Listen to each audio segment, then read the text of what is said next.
ప్రజలలో ఉండేటువంటి నాయకుల మీద రకరకాల ఇష్టానుసారంగా వాళ్ళ సొంత ఛానల్ పెట్టుకొని సొంత యూట్యూబ్ ఛానల్ పెట్టుకొని ఇష్టం ఉన్నట్టుగా దుష్ప్రచారం చేస్తున్నారు. మా మీద దుష్ప్రచారం చేసినోడు ఎవ్వడు కూడా బట్ట కట్టింది లేదు. దుర్మార్గపు దుష్ప్రచారాలను ప్రజలు అర్థం చేసుకుంటారు.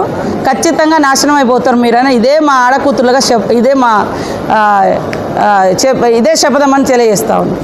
తప్పు చేస్తే ఖచ్చితంగా తగ్గుతాం, తల ఉంచుతాం. కానీ తప్పులు చేయకుండా బట్టగాల్చి మీదేసి తప్పుడు ప్రచారంతో మా ఇమేజ్లను దెబ్బతీయాలనేటువంటి కుట్రతోటి మీరు చేస్తున్న రాజకీయము మీ పార్టీ బలైపోతుందని బీఆర్ఎస్ నాయకులకు నేను హితవు పలుకుతున్నా, తెలియజేస్తున్నా. అది మంచి పద్ధతి కాదు. ఇవాళ మీ కవిత గారు అంత దుర్మార్గమైనటువంటి దాంట్లో ఉండి కూడా మేము ఒక ఆడకూతులుగా సరే పోనీ అని వదిలేసిన ఒక్కరోజు కూడా మాట్లాడలే. కానీ మాలాంటి ఆడకూతులం నిజాయితీగా సేవ చేస్తే ఈరోజు ప్రత్యేక ఛానల్ పెట్టుకొని అత్యంత దుర్మార్గంగా